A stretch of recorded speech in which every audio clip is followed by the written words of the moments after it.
What's up? It's your boy Domuto. We're back with another video. Today we're watching Solid Saiyan. What if Hercule was the strongest? The finale. Alright, the finale. So, okay, I just finished like 2 stories. So, this is the last story. Let me know what else y'all want me to watch. What's the story we got next? I'm about to start another story. I forgot, somebody suggested something else. I forgot what it was. I gotta check the comments. But let me know what else you want me to react to. Cause you know I do multiple stories at a time. So let me know. And yeah, let's get into it. He's in the Tournament of Power means there's none of the stuff with him. So none of the Broly stuff, and Granola and the Heaters basically just continue doing whatever they've been doing when Frieza was gone. I guess eventually that would lead us to Superhero, but let's be honest, the Red Ribbon Army is not really going to be accomplishing anything here. And not just because Gohan and Piccolo are both stronger, but the fact that there's 2 extra people to worry about too, Videl and Mr. Satan. And even if Mr. Satan isn't on Earth at the time, that doesn't matter. Gohan, Piccolo, and Videl are more than enough to stop whatever they have planned. Most definitely. So we basically breeze through those 3 arcs, with 2 not even really happening. And this arc especially wouldn't happen because Pan. If the Red Ribbon Army even tries to kidnap Pan, it's not really going to end well. Consider who she is. The granddaughter of Mr. Satan, a hybrid Saiyan. Gohan. Well, they didn't really kidnap Pan. Well, this is Gohan's training, so it wouldn't. Piccolo wouldn't suggest to kidnap Pan, and Piccolo probably be strong enough to beat. But then again, the androids might be stronger too, so I don't know. One of Videl has Gamma 1 and Gamma 2 are stronger. Strong, to say the least. Unfortunately, just because of the time frame in which she was born, it's not like she's going to be doing anything crazy in these universal battles. But it's definitely worth noting, she probably has the craziest potential in this scenario. Enough to even surpass the 2 great Saiyaman parents she has. Maybe down the line, she'll become a champ even farther beyond what Mr. Satan is. Either way, maybe. The Red Ribbon Army is screwed. Which is good because we get to go into the next original thing. As we mentioned last time, Hearts was the one who was interested in Mr. Satan. It's taken some time, but now he finally has the Universe Seed. All he has to do is get some energy through battles, and he'll be able to overthrow the gods with all the power it gives him. Well, so it's been a while since the Dragon Ball, so and he's been keeping tabs on pretty much any like strong mortal in souls, any universe. multiples. He's gonna work through them and try and get some energy however he can. It's kind of unfortunate that the Seed gets energy from through Heroes? battle, because that means he's gonna have to use the mortals to actually get power. But in his eyes, it's all for a greater cause. And he begins traveling through the universes to try and achieve this, starting in Universe 12 and working his way backwards. He gets some energy there and then moves immediately to Universe 11. He can't wait to get to Mr. Satan, but for now, he has to actually induce fights to get some more energy. It really pains him to pit mortals against each other, but at least this way he also gets to see their power before they overthrow the gods together. He's going to start a rebellion, and it's not going to be pretty. It's a worthy sacrifice for him. In Universe 11, he basically sets up fights for the Pride Troopers to get into, just so he can collect energy from them. And at first, this is a great way to get energy because the Pride Troopers are just doing what they normally do, and they don't suspect a thing, at least not just yet. Hearts is basically freeing a bunch of villains that they already locked up before. But soon enough, the Pride Troopers are able to figure out who's behind it, leading them directly to Hearts. So, Hearts has to directly fight them for the first time. And when he's fighting the 3 strongest of them, 2 in particular really catches attention. Obviously Jiren with his strength. He's thinking that maybe he could be a good partner to help overthrow the gods together. But then there's Toppo, who is immortal, but at the same time he's a candidate for God of Destruction. So, Hearts doesn't really know how to feel about him. The only reason he knows this is because he gets to see Toppo turn into his god mode firsthand, using those God of Destruction powers against him. He wishes they wouldn't fight against him. He wants to fight with them. Toppo especially shouldn't be fighting for the gods either. He's immortal just like them. Don't throw that away just to get that kind of power. He's already strong as is. He doesn't need to become a god of destruction for that. Obviously the Pride Troopers aren't just going to join his side like that. No matter what he says, it's not going to really convince them. But he's able to take them on at first pretty easily. Part of the reason he waited so long to do this is because he needed to grow stronger himself as well, alongside getting the Universe Seed, of course. Also, he had to get data on all the people he'd be fighting so he'd know what he'd be up against. He's strong enough to actually take them on here. He made sure of that. At least for this scenario's version of Hearts, he has a pretty easy time fighting the Pride Troopers. Jiren, Toppo, and Dispo are all defeated by his hand, but he leaves them alive. He apologizes. They're just a means to an end right now, but soon enough they'll all be free from the gods. It's not his place to kill a fellow mortal. He moves on to the next universe. And it turns out in each universe that he's visited so far, he's killed the Supreme Kai there to make sure the gods of destruction don't get involved. Damn. So he already has killed some of the gods. He's so and while it means aggressive. there's no god of destruction to get in his way anymore, still, Zeno is in his way. That's his main goal. Exactly why he still needs the Universe Seed, despite this loophole allowing him to kill the gods of destruction. Goku, Vegeta, and Mr. Satan are presently on Earth, thankfully. And an unexpected face shows up out of nowhere. It's Dispo. That guy from the Tournament of Power, the one who was part of the Pride Troopers. Right. Now, him being here is weird as is, but how did he get here in the first place? Well, first he tells him how he got here. He's improved his speed since the Tournament of Power because he wants to become the fastest mortal, and he actually came here alone without teleportation. But he is worn out. But still, that kind of amazes them that he's that strong and he came here that quickly. By manually traveling across universes, no less. They've only seen gods do that before. Wow. So whatever reason he came here for must be important. And it is. He warns them about Hearts and what happened there. He actually did want to visit the other universes first, but he wasn't sure which one Hearts is in, so he skipped a few. And for all he knew, this still could be risky because they don't know if Hearts was doing this in order or anything. But he went directly to Universe 7 because he knew that they were the winners of the Tournament of Power, and they were pretty strong to begin with. They're probably the best chance at stopping Hearts. Now, Dispo still doesn't really know his true motives yet, but he at least wants to warn all of them about the incoming threat. And yeah, that is pretty concerning. Someone that came to Universe 11 and single-handedly defeated the 3 strongest Pride Troopers. Not to mention, the fact that Dispo's already that much stronger after the Tournament of Power, imagine what that means for Topo and Jiren as well. And Yeah. he defeated those two at the same time. Clearly this isn't something That taken nigga lightly. is strong. The gods of Universe 7 are told about this too, and word spreads to the other gods in other universes. But Vegeta mentions that Hearts probably would want to come here eventually because of how much power they have. Like, he knows they're going to go through all the universes and actually destroy the gods, but Universe 7 might be important to him, especially because he knows that the mortals here have a lot of power.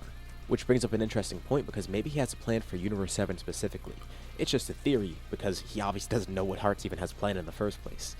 But he knows the plan involves mortals and overthrowing gods, specifically by gaining power through having mortals fight.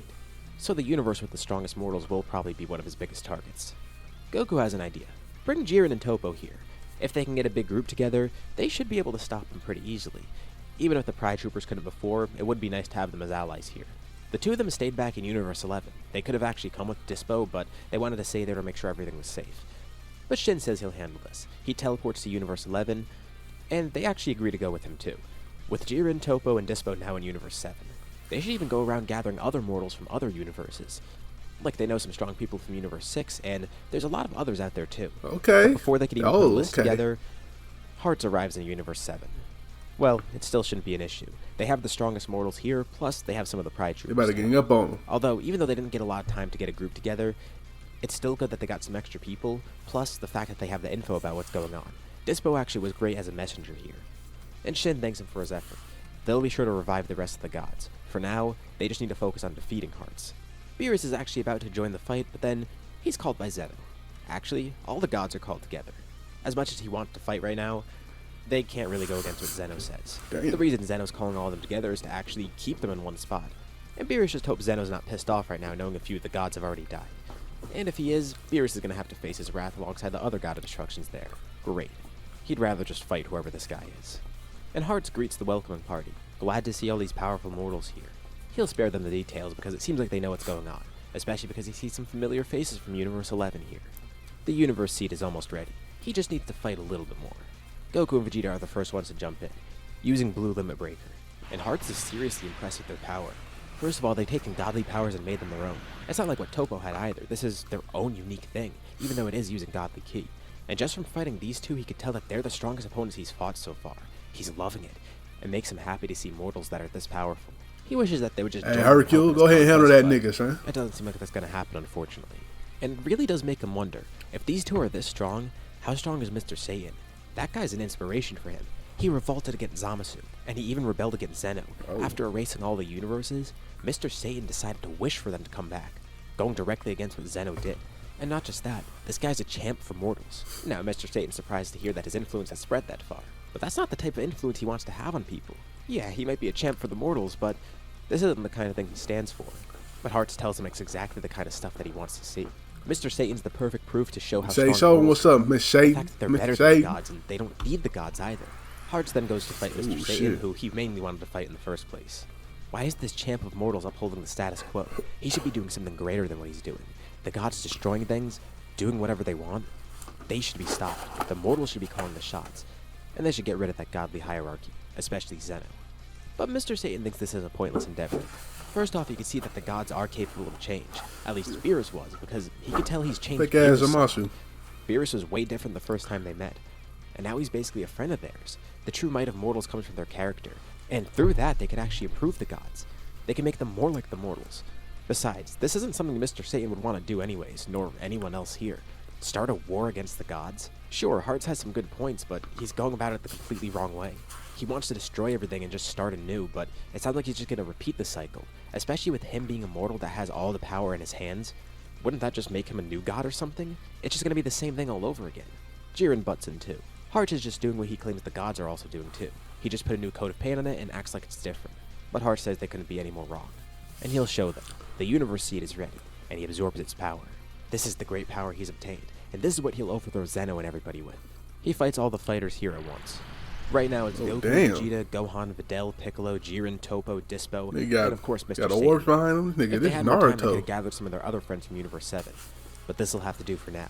At least they hope they can contend against this guy. Because with this new power he's gained, it seems like it's a little much. Especially since he's claiming he could defeat Zeno with it.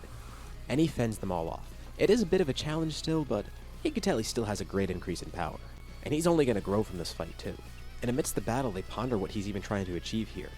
Vegeta sees some similarity to Zamasu. It's like an inverse Zamasu, if anything. This guy has some sort of noble motive in mind, but he's destroying everything in his path.